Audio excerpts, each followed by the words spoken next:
Controversy నడిచింది ఈ మధ్య కాలంలో 'ప్రవస్తి సింగర్'. దీనిపై మీ స్పందన ఏంటి? అంటే ఎంఎం కీరవాణి గారు లాంటి పెద్ద వ్యక్తి ఆయనపై ఇలాంటి సమయంలో ఆస్కార్ విజేత కూడా ఇలాంటివి రావడం అనేది ఎట్లా అనిపిస్తుంది? అంటే మీలాంటి వాళ్ళు డిస్టర్బ్ అవుతారా? అరే ఏంటి ఆయనకి తప్పలేదా అనిపిస్తుందా అంటే ఏంటి ఇక్కడ ఒక అసలు? విషయం ఏంటంటే, ఇప్పుడు 'ప్రవస్తి' అనే అమ్మాయి ఓ చిన్న అమ్మాయి. ఉమ్, మంచి పాడుతుంది అంతా. ఇప్పుడు మనబోటి బయట ఉన్న వాళ్ళకి అక్కడ నిజానికి ఏం జరిగిందన్నది మనకు తెలీదు. తెలియదు. వాళ్ళ వెర్షన్ వాళ్ళు చెప్తారు, వీళ్ళ వెర్షన్ వీళ్ళు చెప్తారు. అవును.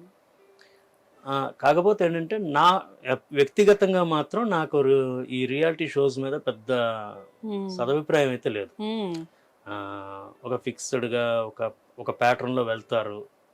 ముందుగానే పలానా ఇలా ఫిక్స్ చేసి వెళ్దాము అన్నట్టు వెళ్తారనే ఇది నాకున్న అవగాహన ప్రకారం. ఉమ్, సో, అందుకే నేను చూస్తాను, ఎంజాయ్ చేస్తాను. ఎవరైనా అంటే ఎందుకు చూస్తాను? అందులో ఎవరైనా బాగా పాడేవాళ్ళు ఉంటే మనకేమైనా ఉపయోగపడతారేమో ఉమ్, సింగర్‌గా ఉమ్, అని చెప్పి చూడటమే. నేను హిందీ ఇండియన్ ఐడల్ చూస్తాను, సరిగమప చూస్తాను, ఉమ్. ఇవన్నీ చూస్తా. ఇప్పుడు వాళ్ళ విషయంలో మరి ఏం జరిగింది అన్నది మనకు పూర్తిగా అంటే మనకు ఎటువంటి తెలీదు. ఇవి అక్కడ తెలియనప్పుడు నిజాలు తెలియదు. మనకు తెలియనప్పుడు మనం వ్యాఖ్యానించడం కూడా కరెక్ట్. హ్మ్. కానీ అంటే కిరవాణి గారు గాని, లేపోతే సునీత గారు గాని మరి అలా బిహేవ్ చేస్తారని అయితే అనుకోవట్లేదు. హ్మ్.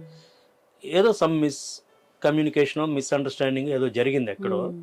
ఒకవేళ యూనిట్‌లో ఉండేవాళ్ళు ఏమైనా దానివల్ల డిస్టర్బ్ అయ్యి ఇలా జరిగుండొచ్చు. హ్మ్. లేతే వాళ్ళ మధ్య ఒరిజినల్‌గా జరిగిన దీంట్లో ఈ అమ్మాయికి రీచ్ అయ్యే విధానం వేరే కావచ్చు. అవును. ఏదో రకరకాలు హ్మ్. కావచ్చు. హ్మ్.